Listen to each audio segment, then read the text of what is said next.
There we go. I think we're good. Okay, we're we're still trying to get past the technical thing. I think we just did. Ask them if they can. If you can hear me, now type yes or a Y. Okay, I'd appreciate that. Let's see. Yes. Okay. Yay. Thank you, Wendy. Thank you very, very much. And thank you to the people that said that. We just had this moment. I feel like we just went through this crash with you guys.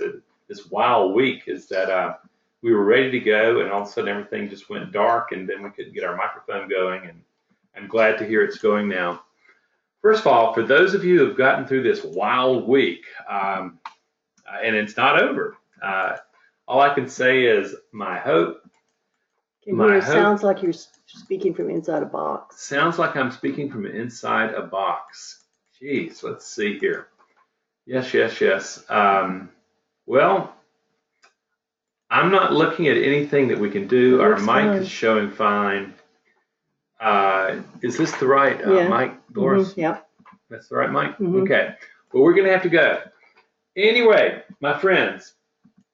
Sounds fine. Sounds fine. Even better. I like it. Tell them if they're still having sound problems to sign out and sign back in again. Yeah, if you're having sound problems, sign out and sign back in, because it may have been something when we had something where the screen went blank, and when we got it back up at first we didn't have audio. So just you may have to do the same thing we did. Okay.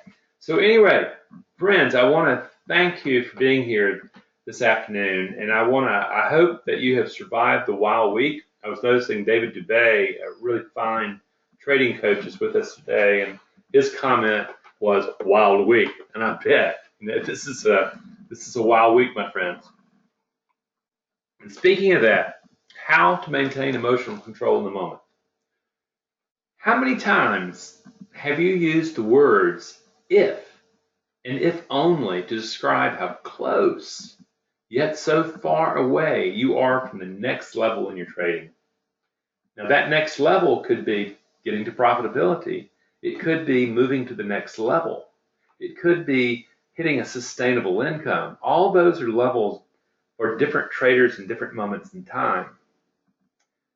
It's those dreaded emotions that keep getting in the way. Let's look at that now, and let's see what is it going to take to move from being basically just in the drift of the markets about being able to work with the markets and see what they're willing to give, and you maintain a disciplined, impartial mind. Let's take a look at this. One thing that I've noticed over time is I was actually thinking about doing this. I was looking at the advertising that comes over my screens and my email about all these organizations that offer trader training, and it was like, guy, you're going to make, it's besides having those big disclosures they make like it's just going to be easy, that you just turn this corner, and with this new system, with this new that, with that new this, you're going to make it. Okay. The truth is that traders have no idea what they have gotten into when they get into trading. You still see all those ads, okay? But the impact of emotions is ignored. While trading is presented like it's some intellectual activity, just devoid from emotion, yet when you start trading live with capital at risk, whoa, something completely changes. Yeah. Oh, by the way, I will say this in the mix of this is I hold questions toward the end, and so we'll get to them. Type them in if you've got them, and I'll get to them. But I find it really interrupts my thought process, and I often answer the questions along the way. So, what I want you to look at is this. Intellectually, trading looks easy.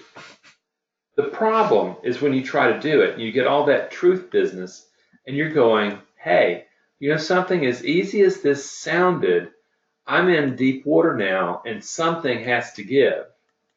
So we know that intellectually, we know that. And what I'll say is this, the guy that I was talking about, David Dubay, he's one of the first guys to say, friends, that if you're in my course, ultimately what happens is you still have to look at your mind that's doing the trading. And there's a reason that David has been a client of mine. He's a great trader. But what he recognizes is that he has to keep his mind tuned, and he has to be able to work that problem. Most traders don't come in to trading thinking that they need to do anything about the mind they bring to trading. And then they do all this stuff, and then they discover, wow, this is what on the left, what a trader thinks he's getting into. You look at it and you go, yes, it's a dangerous thing out there, but we're safe within this this cage, and we can take photographs, and we'll have photographs and video to share with all our friends back home about how close we came to a shark. And you do get the thrill, but you don't get the risk. Okay? You don't get the risk. The risk is not real. And you can hit the reset button. It's just a game at this time. However, for the person on the right, this is a different game. You still may be in the ocean with the shark, but this time there's nothing between you and the shark. This is the difference between sim and live trading. People say, man, I can really do this. Man, this is great. I've got it down. I know people who become masterly as sim traders. They make a lot of paper profits, but when they get to trading, something happens. Survival instincts kick in, and before you know it, it's a different game. And that's the piece that has to be accommodated, because ultimately, your body treats this whole sense of this instinctual stuff interacting with uncertainty. It doesn't treat it as an intellectual exercise. What happens is it treats it as literally a threat to life. And suddenly what happens in a moment, we're going to go through this and actually look at what happens to your mind when you're trading, when you get hijacked here in a moment. But ultimately, you get torpedoed. In the heat of the moment, the rational mind is torpedoed.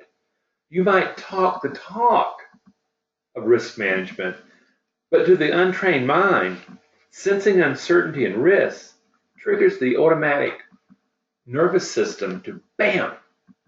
And it thinks, and you'll be seeing more of this, it thinks a lot more rapidly than the rational mind, and it takes over in a heartbeat. You can literally be right there, one moment, you can be in control, and the next moment you're out of control.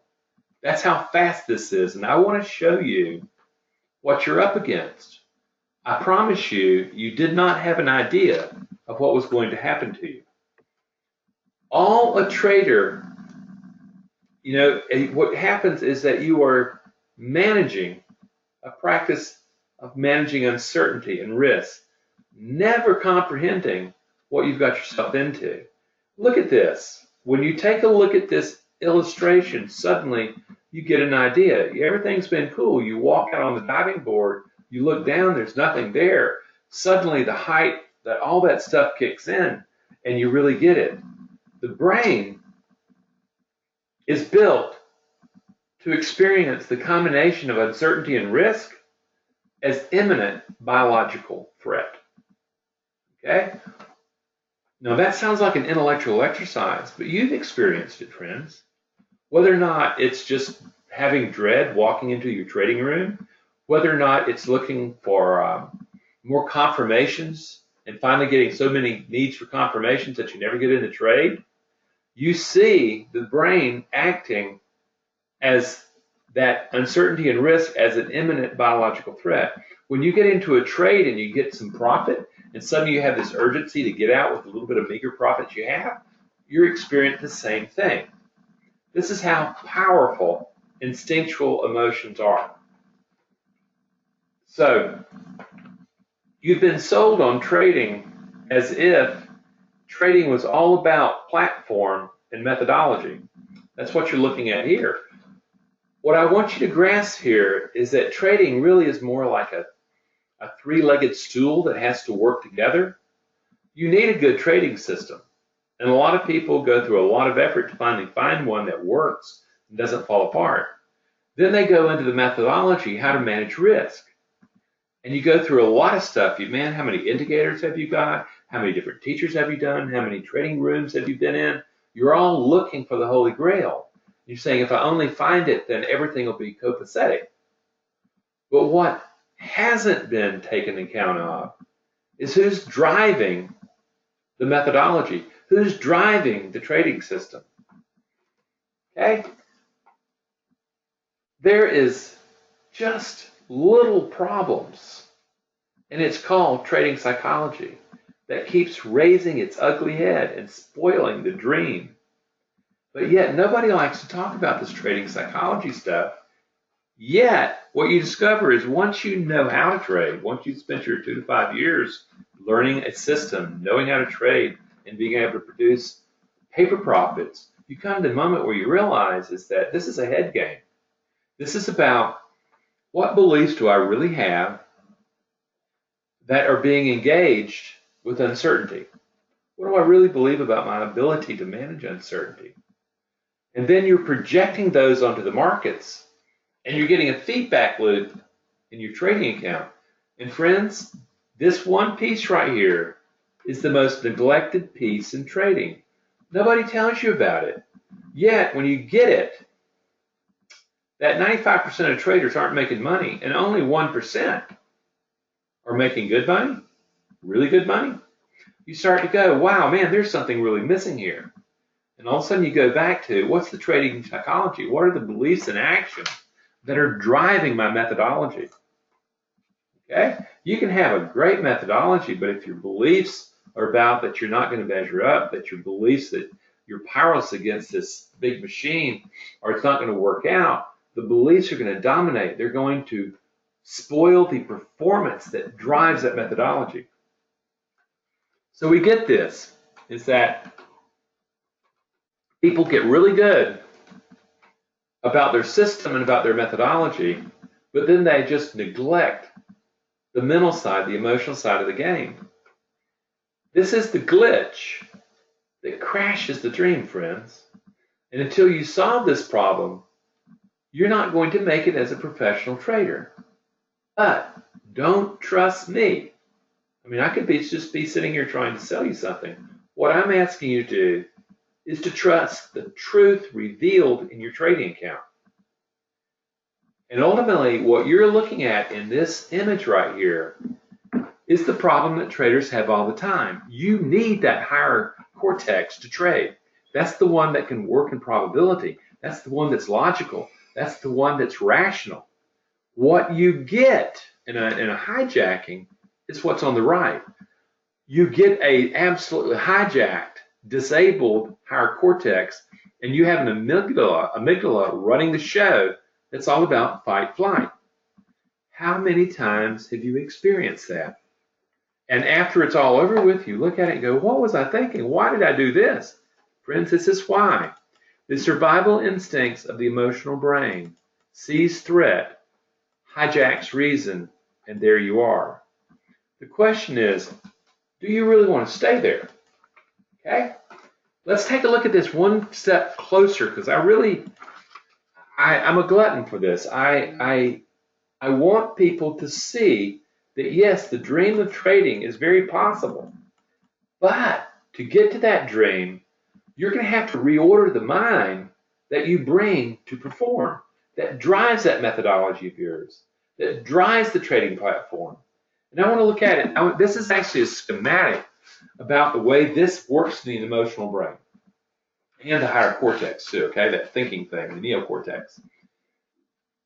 You have sensory information coming in through your eyes, through your ears, through your noses, just all that stuff. It's just coming into the brain. It stops at the thalamus. And this is kind of the gut level analysis machine that's in the brain, and it's working on both history and belief. The history of what's happened before. Oh my God, have I been slaughtered here before? Have I just jumped in and made whole bunches of money right here before? Yay, yay.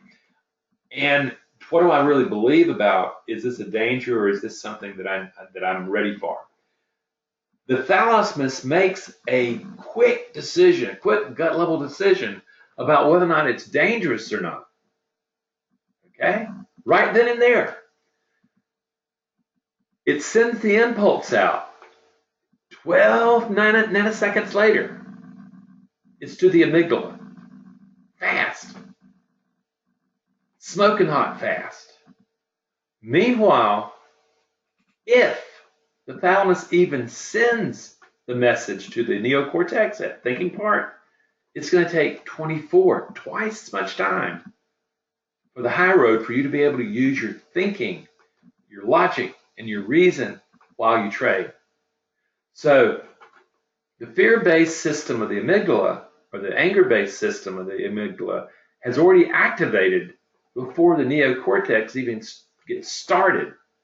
Worse though, friends, is that the neocortex grew out of the amygdala, out of the limbic system of the emotional brain. And ultimately, lots of communication links went from the limbic system into the new brain. It's like just a sophisticated network, okay? So it's a very, very strong link. However, the new guy on the block, the neocortex, just has a couple little telegraph lines, a very weak link back into the limbic system, back into the amygdala to be able to manage it. If you cannot manage that link, you don't get to have the probability mind that you need for trading. And but its evidence is most people can't do that by the 95% of traders being unprofitable and only one really making the money. What's common is the left side of this diagram.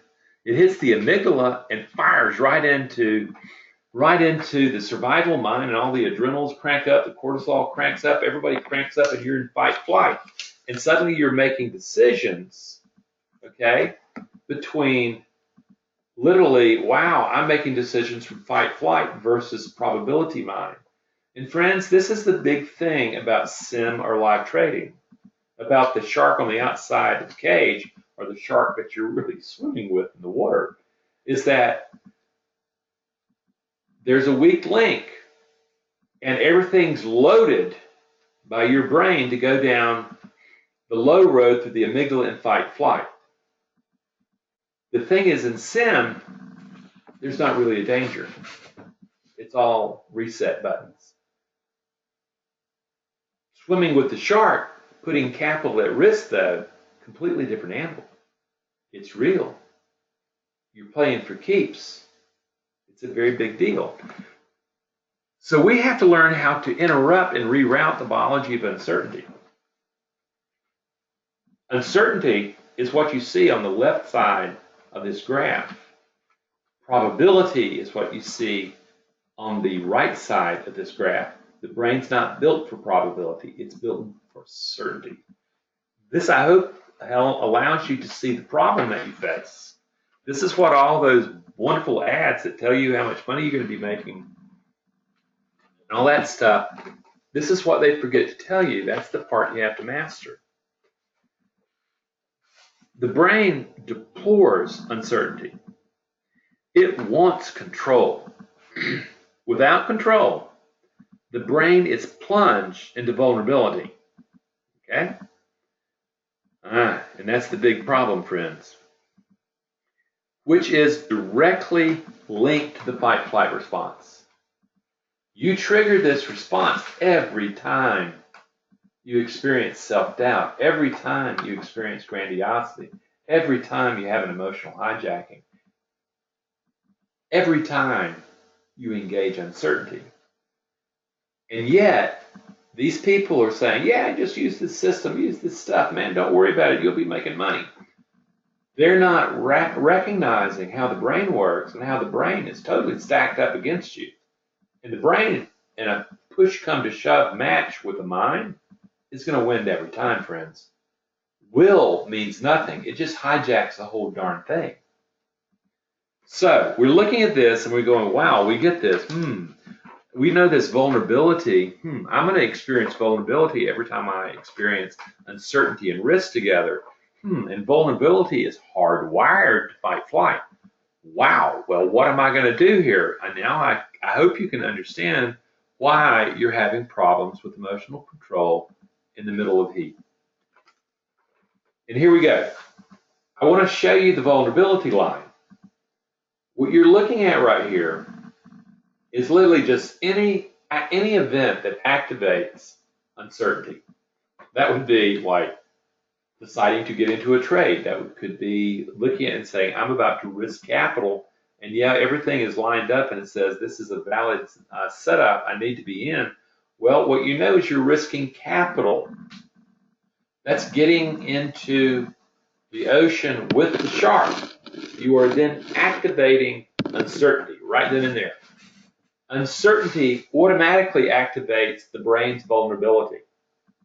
Your brain is so wired not to want vulnerability. It wants to be in control of outcome. It wants to be in control of environment. It wants to be right. And suddenly it's plunged into a situation where as one as you want, you just don't know if you're going to be right or wrong. Man, you're vulnerable. And there it is.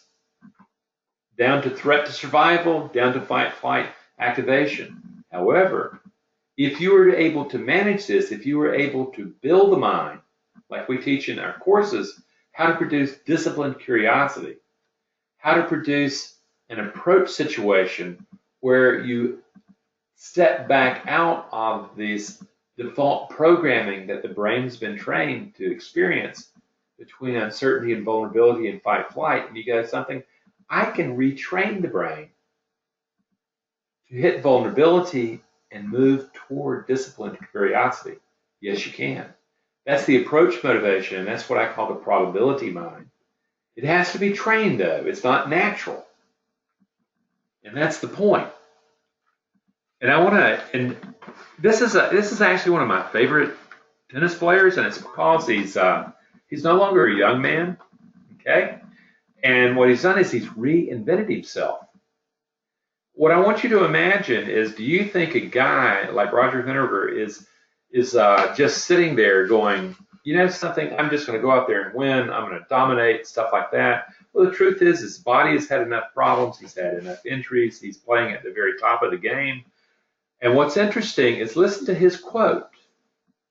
Under pressure, I can see things very clear. Now, do you think Roger works with his head game as well as his methods, his platform? All top performers do. And the question is, do you want to be a top performer? Methodology and platform are driven by the performance of your psychology under pressure. Knowledge is never safe. Knowledge just means I have knowledge, this is the price to play the game. At the same time, I have to be able to use that knowledge under pressure, or it's not really useful knowledge. It's just knowledge that I can use while I'm playing Trivial Pursuits, which is talking about trading. It's not about how do I actually build a mind. So friends, we come to this moment where you go, do I want to learn how to use emotional programs to build the trading mind, or do I want to continue what I'm doing now? You want to learn how to use emotions to create the kind of thinking required for probability management. This is the essence of emotional intelligence, friends. It's understanding emotions, how they really work rather than this pop psychology stuff that I keep hearing about, how emotions and cognition work together, how all thinking is emotional state dependent, and how to use emotions and to regulate emotions to create the kind of thinking you need to be able to trade in probability and have the mind to perform in probability.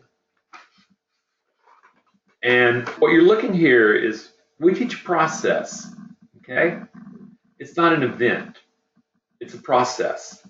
It requires a dedicated effort to be able to change established neural pathways and patterns into higher functioning ones, okay? And it starts with emotional regulation.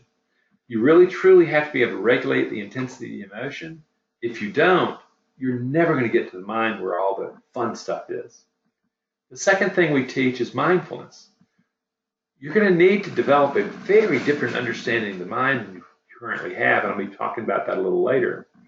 But once you develop this mindfulness, the ability to observe, you're going to start literally, instead of avoiding, you're going to go searching for this submerged internal dialogue that's been holding you back.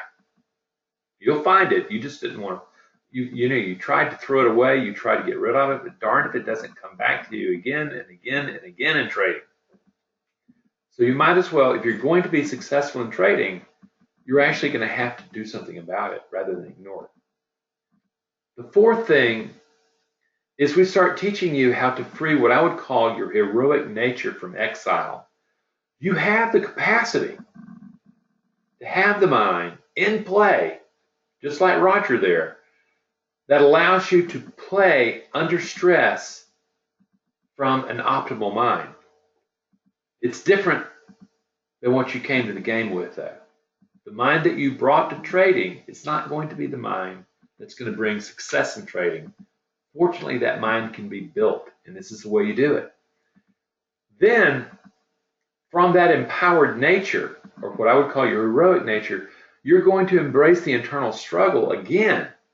The challenges of trading, the challenges of uncertainty are not going to change. Uncertainty is going to always be hardwired to vulnerability to fight flight. That's not going to go away, friends.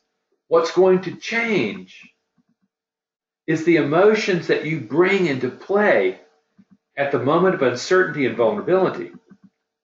That's what's going to change, friends. It makes all the difference in the world.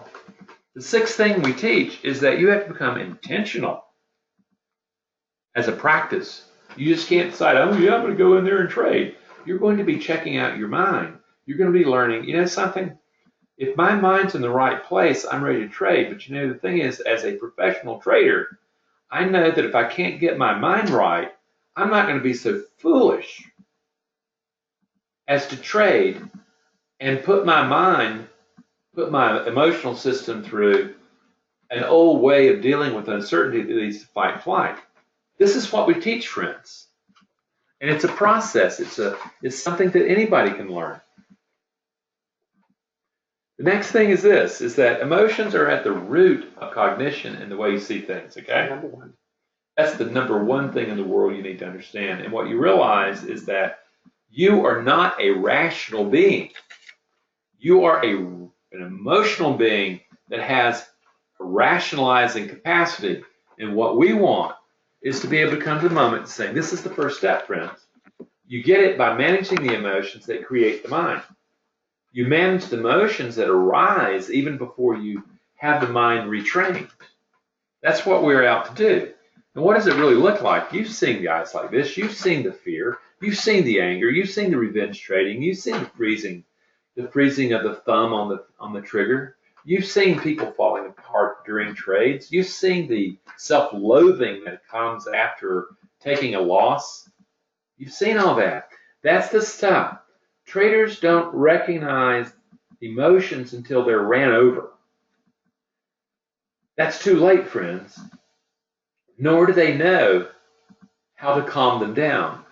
This is what has to change. Images like this, and I have a very close friend of mine is a very, very good trader. He does very well. And I actually have a video of him triggering to anger in a trade, taking his chair and throwing it up against a wall and the chair blowing up. That's where he started, kind of like that guy on the right side. The key is that in learning how to work with that anger and actually saying, this anger is trying to teach me, this is how you do it. The first thing I got to do, though, is I've got to cool it down. First step, emotional regulation. What you discover is emotions are biological, friend. Because they're biological, breathing and tension are parts of that emotion. Both breath and tension are part of what is known as the arousal component of an emotion. That's where it starts keying up. Tomorrow, when you sit and trade, I want you to notice your body. Notice the tension in your body. Notice that you're holding your breath. Get a mirror to look, or if you have a video camera, put a video feed on yourself.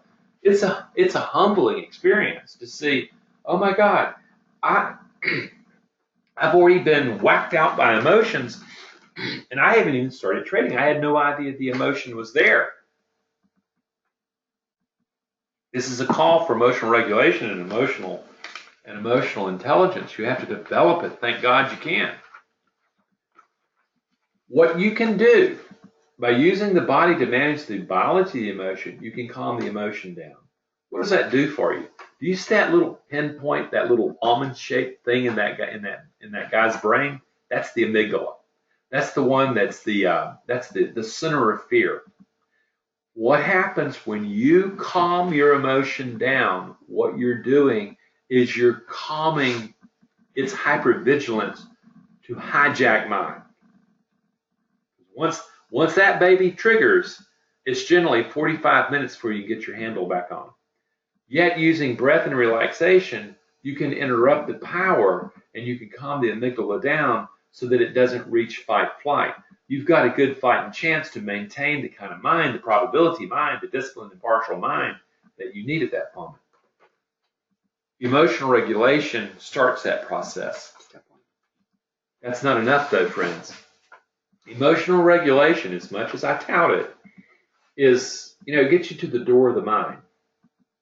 It doesn't get you in the mind where all the beliefs are at play, the kind of thinking that really has to be transformed. The second skill is mindfulness. You begin to recognize, in mindfulness, it's really cool. It's a way of stepping back out of thought and recognizing that you and your thoughts are not the same. You and your beliefs are not the same. And you start, and again, we have a very specialized way of developing this talent within you into a skill where you step back, you look at it, and you go, oh my gosh, I'm beginning to realize that this thing that I've been calling my thoughts is that I'm not having thoughts. They're having me. And they're not the ones I need to be having at this particular moment in time. You have a lot of work to do to regain control of the mind that you've lost. So in mindfulness, you get to see where you're stuck. And the biggest part, though, is that you're doing it without judgment or blame. You're realizing, no, all the brain did was adapt you to circumstances and then went on automatic, and all you're doing is you're experiencing that adaptation, that automatic adaptation, as neural pattern being fired when you face uncertainty in your trading. So you're born into this history, okay? And they're creating your stuff, but I'm telling you is that this is when you need to change. And I'll give you a really good example of this. I worked with a small hedge fund, and two of the traders sat side by side, okay? One was known as a star. The other you kept around because he was pretty good, he was okay, he was profitable. They were best friends. They used the same technology. They used the same methodology. They did everything alike, except that one was very good and everybody thought was the superstar. The other was, well, keep him around. The difference is the observer. The what observer they brought to the management of possibility. Okay? This was done through mindfulness. And what you discover in this is that the guy who was making all the money recognized probability mind. He recognized that he was focused on performance, not on results. The other guy was trading not to lose. Do you see the power of literally of the mind of the observer that you bring to that moment? Okay? And fortunately, the guy who both guys worked with me. And the second guy ended up working with me once he realized, my God, how did this guy get to this position? And he was able to get to a very different position. So, here we go. Here's I'm going to say something that may sound weird to you. It's a biological perspective, okay? You do not see reality. You've never seen reality. In neurobiology, we would say that your brain has taken sensorial modalities and created a virtual representation. That's your beliefs that you then you project onto the markets. That virtual representation, the effectiveness of that virtual representation that you have is measured in your trading account by your success or not. We're not looking for truth. We're looking for effectiveness. And here you can take a look at it. You have two different creatures, and one's just full of all sorts of doubts and worries and all that kind of good stuff. The other one is here in the moment. What we want in mindful trading is to be in the moment with a particular mind. Nothing changes until that moment happens. And this actually brings us to probably one of the bigger ideas in my work, is that the brain, from a neurobiological perspective, is really a committee of rival emotional programs that have duked it out, have been competitive with one another, and have taken over, and it creates the winners and losers, creates the mind. And what you see as a mind is really more like a committee where these thoughts have been given voice. And when you develop mindfulness, what you discover, and you start waking up and you start looking at your mind instead of ignoring it, you realize, oh my gosh, this mind has been unattended. It's really out of order. It needs to be brought back into management. It is just absolutely disordered right now as far as trading goes, and it needs to be brought back into order so that it can be probability based. That's what we're intending to do. But hold on to that thought about the mind as a committee. Okay? And if you've experienced this committee, the last time you had self-doubt, have you heard the internal argument? Have you ever overtraded, and have you heard that lust to get in the trade, and the party says, I don't know. You have experienced the trading mind. You have experienced the committee of the mind. It's going on, friends. It's going on with you or without you. And most people, most traders, trade mindless. So it's going on underneath the hood of their mind and blowing up their accounts. So what we want to do is use mindfulness to look into the mind, to look into this internal dialogue. That's what we're out to do. We want to see what players are actually in action. So when we do that, the very first stop in the way I teach this is we recognize that your trading mind has been dominated under stress by what I call the inner critic and the adaptive voice. Okay, these are major players. If you've experienced self-doubt, fear, impulse, you have experienced the inner critic and this adaptive voice. Have you ever wanted to prove yourself? That's the adaptive voice. Have you ever heard that you're never going to make it? Prove yourself, take it right now. Of course you have. Friends, this is an uncontrolled mind, a rookie mind playing in a very deadly game. And this is not the order of mind that you need present while you trade if you want to become successful. However, the inner critic and the adaptive voice are going to be there. I actually call them inner critic and orphan. The orphan is actually your amygdala from a biological standpoint. You will hear this lecturing. You will hear this criticism. You will hear this judgment. You will hear this temptation and seduction going on inside the mind all the time. The key is, unless you develop the awareness to disrupt it, you're just drifting in it, and it's controlling you. You're not controlling it. It's having you. What we want to do is recognize this. You inherited the inner critic and the orphan, both from your history and from what we call your growing up, from your formative periods. And you develop beliefs about your adequacy, your sense of mattering, your sense of worth, and your sense of power. I don't have a business if it weren't for a bunch of men in middle-aged years trying to prove to something who most likely to someone who's probably already dead. They're still trying to prove they matter. Other people are trying to prove that they're right. It's okay to be right. I'll do anything I can to not be wrong. You know, I'm going to be a good person. I'm going to be right. I'm going to be right. That doesn't work either. Other people born into scarcity-minded families where they don't believe they deserve to make good money. Other people are born into families where they learn that they're really powerless, that the world's too big, it's going to take over, and it manifests in their trading.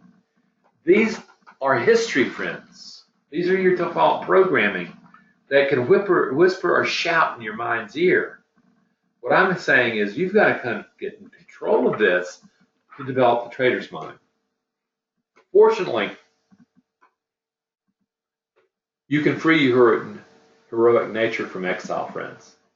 Bringing in these emotional programs, and remember, these are emotional programs into play, creates the trading mind. And It's just a completely new job for the psychological awareness of a trader.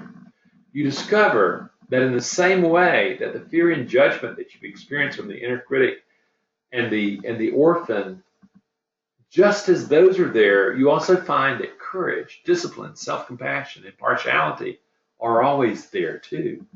They can become part of your internal dialogue if you start becoming an emotionally intelligent user of that dialogue and begin to understand the way it works.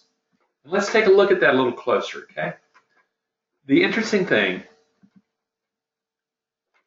is that all thinking is emotional state dependent, and ultimately what I'm teaching is I'm teaching you how to take different emotional programs, pull them forward, and the ones that I'm interested in are courage, the ability to face your fear, discipline, the ability to maintain order under pressure, self-compassion or self-soothing, calming your fear down, to produce the impartiality, the ability to think clear of a sage.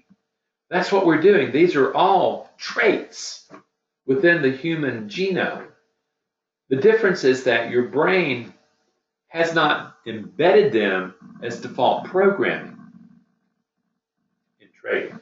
What you're learning to do is going, you know something, oh, I can open up these emotional programs, pull them forward, and out of that emotional cocktail, I create a mind that can deal with probability and not fire, fight, flight. Yes. Friend, that's where the power comes. And what you discover is I've combined the emotional programs with what something is called archetypes. Archetypes are simply symbolic representations of those emotional programs. Like in here, you're looking at a warrior basically confronting his dragons. You're looking at a ruler, in this case, George Washington, that led a pretty ragtag group of guys to defeat the world's greatest country and become the United States. You're looking at Mother Teresa giving care to the untouchables. And you're looking at Spock thinking clearly. These are both symbolic representations, but they're also triggering and resonating with emotional programs. And probably the best movie I've ever seen is Lord of the Rings, where you see these archetypal representations there. The reason that you feel Aragorn so strongly is because he's resonating that ruler energy. In the same way, the movie The Gladiator with Russell Crowe, with Maximus, he is exuding that archetypal energy, and I can't tell you how many men relate to that.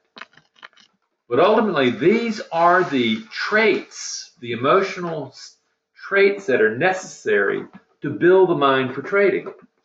Does that mean that everything, you walk into the sunset and everything's cool? No. What you have is a new committee of the mind that can perform in the midst of the challenges of uncertainty and risk. Friends, this is the performance mind. This is what I call trader state of mind. You take a look at this, this boat right here. Those guys are challenged. It would be easy to fall into fear. It would be easy to fall into powerlessness. Yet, they're all strung together. They're all working together as a team, the same way that your mind can be built. The separate members of the mind can be built into a functioning unit to manage the uncertainties of trading and life. When that happens, and friends, I train people on this all the time. I promise you, you can do it. You end up mastering your dragons, okay? The dragons are still there, but a new mind engages them. That's all the difference in the world. What you have control over in trading is not the outcome. Your investment in prediction is nuts. You don't know what's going to happen. Your investment in being right, does it work? No. Your investment in the performance mind, like our friend Roger was showing you in tennis, is that they have a clear mind. They have the right players in the mind engaging the process. That is the Holy Grail. You are the Holy Grail, friends. You are the edge that you've been looking for. You're a diamond in the rough, but you got the materials. It's a matter of going in and working with them, bringing them forward, and nurturing them so that they become the resonant programs, emotional programs, that greet uncertainty rather than the default programs. And you become like the surfer. You know, you think about it. A surfer and a wave. Look at that wave, okay? The surfer does not control the outcome. Matter of fact, he could get wiped out pretty easily. He controls the mind that he's bringing to the performance in that moment. What he does is he learns to dance with that wave. He learns to really live with that wave. And this is the really key, okay? He's in touch. He manages the mindset. And this is the same thing that you're going to have to learn to become a professional trader. A successful professional trader is all that knowledge, friends. That's just the price of admission. And you most likely have way too much junk sitting in your closets.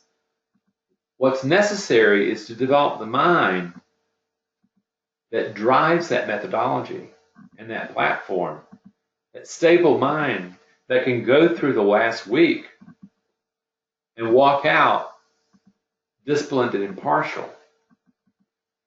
That's the trick, fans.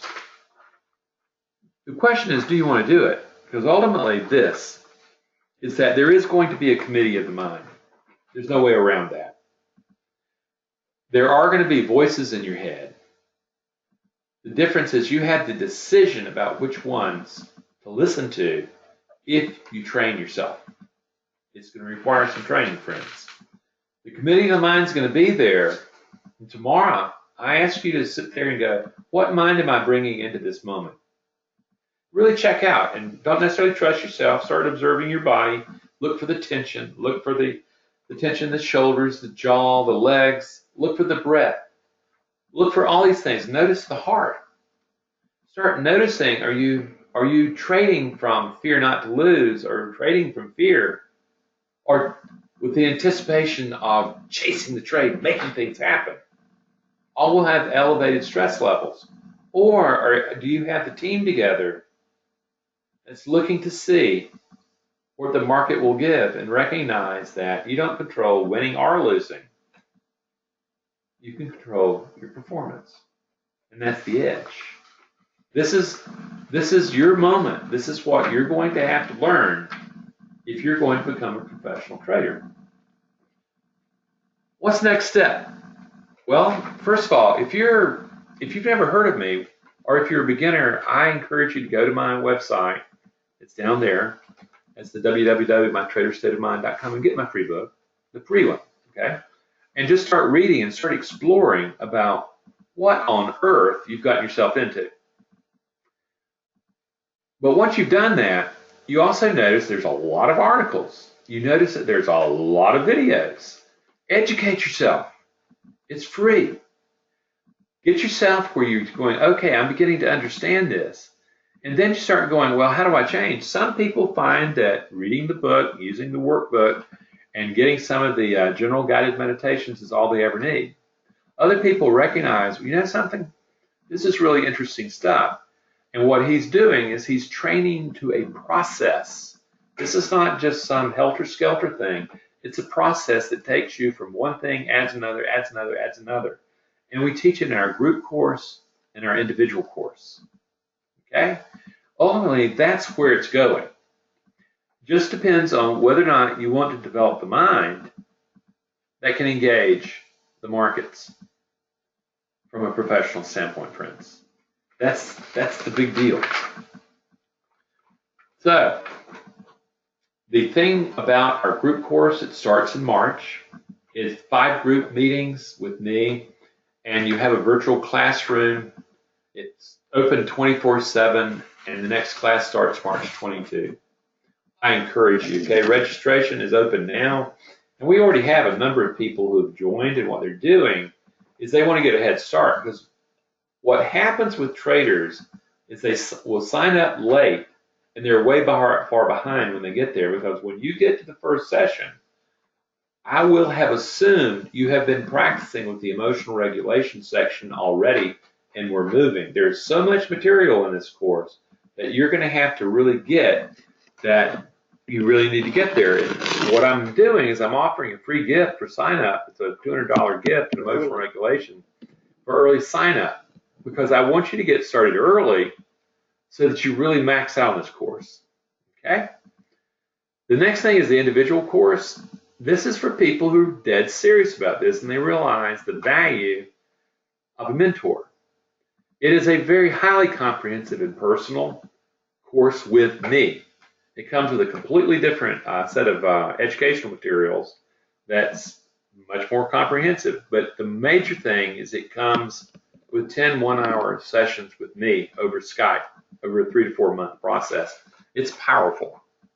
How do you go about really thinking about this and what's best for you and where you want to go? Is what I would encourage you to do after you've really thought about it and really explored this and realized, I get it. And if you're really down to it, I ask you to get a free consult. If you're going, somewhere between that group course and individual course, I want to talk with this guy. I want to see if he's for real. Get a free consult. You go to the website, hit free consult. And what Doris will do is hit contact us, and Doris will schedule a time with us that coordinates your time zone with mine, and we will sit there and we will take a good hard look at the psychology you're bringing and what needs to be done to get it to shape that it needs to be. Okay, I have some questions already. Oh, I've got some questions, and I was going to say, please write your questions in, because we've got a few minutes, and I love that. I love good questions. Okay, this is Andrew. Here's Andrew. I love this, the way a guy starts. So, okay, here are my issues. I have been trading and sim trading futures and options for over 7 years full time. Wow. Here are my problems. Fear, yeah. Not executing on my setups, fear. Putting on trades without a setup, most likely just that's the horse in the burning barn based on fear, yeah. Not taking off losing trades and adding to them. Yeah, there's more fear. Yeah, you've got it going. Huge losses, trying to avoid a loss. I am stuck back in sim. Well, unless I traded my setups in sim today, record day for me made over $75,000 trade size. Can I do that in my own accounts? That I can do in my own accounts. When I finally put on a real trade, it is usually at the wrong time without a setup. So, am I so fearful? It is ridiculous. Well, first of all, I don't frame it that way at all. What happens is that you're like the slide where I showed, where there's a shark outside the shark tank, and everybody's in taking pictures, and they feel, when you look at a shark up close, I'll tell you, you feel it in your bones. But when you have bars between you and that shark, there's no real losses, so you can hit the reset button. Yet if you took the woman in the water with that great white shark floating around, there's a totally different feel there. It's real. That woman's vulnerable. If that shark goes one way or the other, she's gone. It's that simple. What happens is that you're going to have to learn to deal with the core of the fear. Can you learn how to do that? Yes, you can. The way you've done it, you've traumatized yourself pretty good. You've spent 7 years repeating probably the same, I'll put it this way, the same dumb things over and over and over again. And my hope is I've been around people who've lost, a couple $100,000, $1 million, $5 million, $10 million.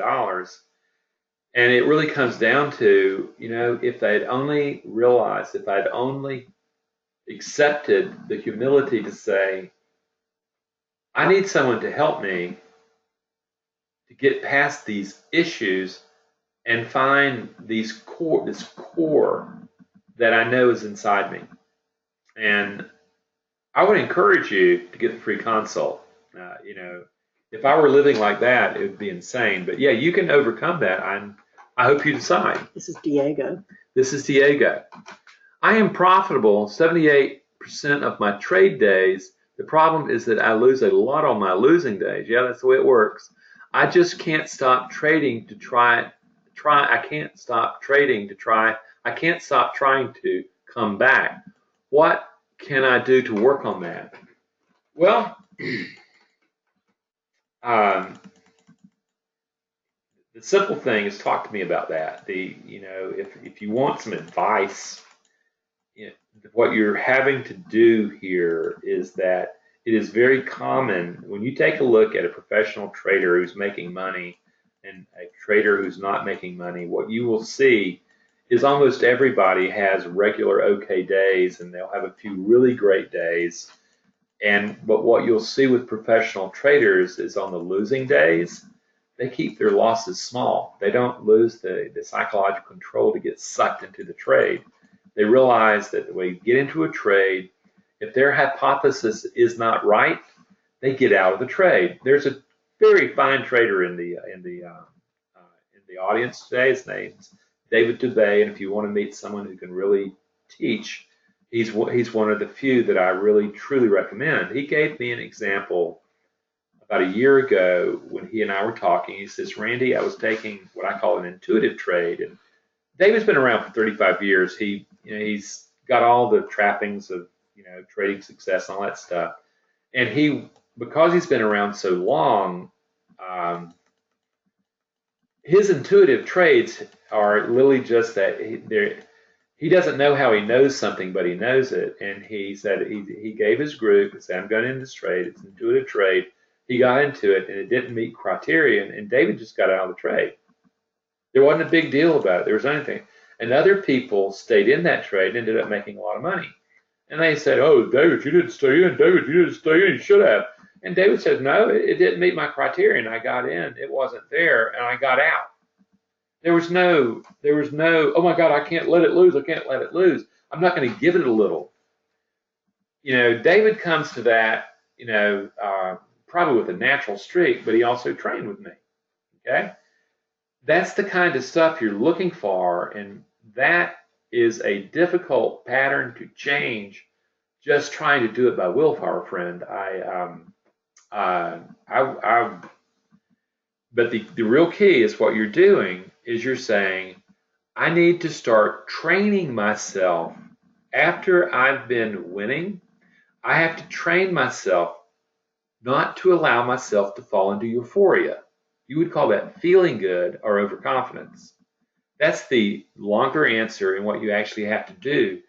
To the trader who's beginning to win, euphoria, feeling good, is dangerous. And that's a lesson that you haven't learned right now, but that's the deal. Is you just simply, a professional trader does not allow themselves to feel good while they're trading. Now, they may go whoop it up afterwards, okay? But while they're in the performance, it's all business. They're not allowing that. They don't get outside of discipline and partiality. That's the last question. Last question, friends. John. This is Sean. I guess to call the committee, one would need to remember calling the committee. What supports remembering in your process? That's a really powerful question. It's a very good question. The actual way I do this is I actually go into memory of a time when you have been challenged, you have experienced fear, you did not know the outcome of the event, but you struggled through and you landed well. And we go through a process that's very unique to me where we go in and what we do is we deconstruct that memory. Because ultimately all a memory is your brain taking sensorial information of an event, encoding it based on the observer and emotion that you're in into a memory. What I do is I go into that memory, we pull it back up, we start deconstructing it, and we start finding the emotional programs of discipline, courage, self-soothing, and clear thinking that had to have been there for you to have performed the way you did. And we teach you how to pull those forward as feeling, okay? And out of that, what you discover very quickly, the theory behind this is that All thinking is emotional state dependent.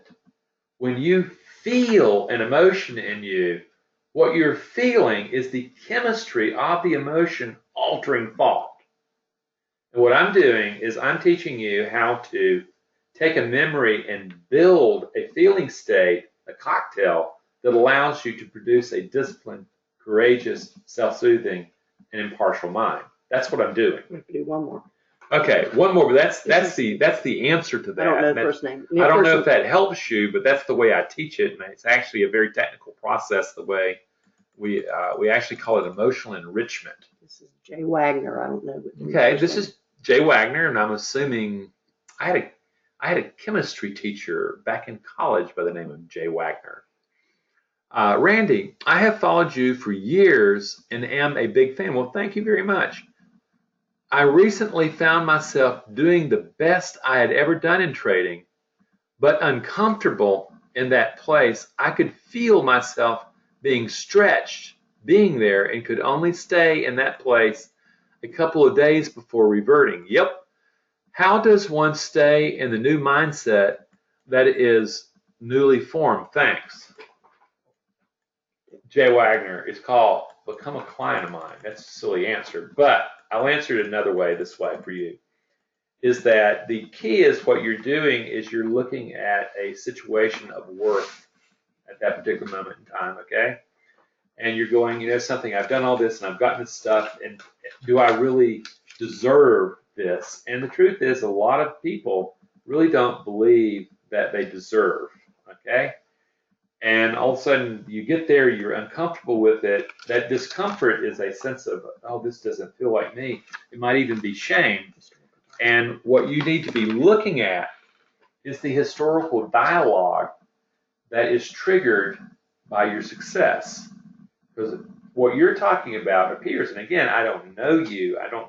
It's not like you've given me permission to walk with you in your head, okay? And I don't do that unless I'm given permission. Is that it sounds like there's an internal dialogue where really it's about winning and the deserving of winning. And I once worked with a guy who traded with a high six-figure account, did well, and every time it moved over into seven figures, darned if he would not lose back down. Okay, this had been going on for 5 years when I met him, and ultimately it came down to growing up in a family where he learned, literally, that he was not worth $1 million. And darn, 40 years later, if he's not proving an utterance out of a family's mouth in the moment trading, every time he hit that seven-figure thing, he would lose back down. He was following the family myths, legends, and he had to learn how to break that legend and create a very different narrative about winning. And a lot of it, on high-end traders that are profitable, I actually ask them to start looking at their money conversations and start recognizing that as long as it's all about money, about making money, that ultimately it's going to be an inward funnel that kind of gets them and blows them up at some time. What you discover, if you take a look at George Soros, he is one of the world's largest philanthropists.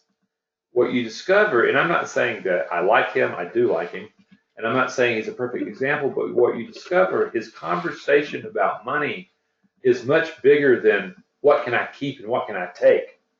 All the toys are mine. He's now using money to open opportunity for generations of people that he will never know. And it's one of the same things as part of the antidote to the fear of winning is to begin to ask, first you have to get past whatever story that you suck down and incorporated into your brain from your family. But then you have to start saying, what story, what narrative am I going to live in about the way that I use money? And that's more than about learning to become a confident trader. That's really about becoming a human being and beginning to see how trading fits in to your growth as a human being. And that's what I would guess there. Okay, friends, I'm going to tell you something. This has been interesting questions. I really like this. You guys have made me think today. And I appreciate that. If I can help you, I really would like to be able to have that opportunity. There are several people in here who are asking questions that really, they need to find the motivation. They need to take the next step, because you keep thinking it's going to change, it's going to change. After 7 years, my goodness. After 5 years, my goodness. Do you think it's going you're going to walk outside and it's going to be change? It's like my cats on these rainy days that we've been having recently in North Carolina. My cat goes to the door, walks outside, it's raining, and they go, what does you mean it's not summer? Come back in. 5 minutes later, they're at it again, they're at it again, they're at it again. They never get it. What I'm asking you is be more than an animal.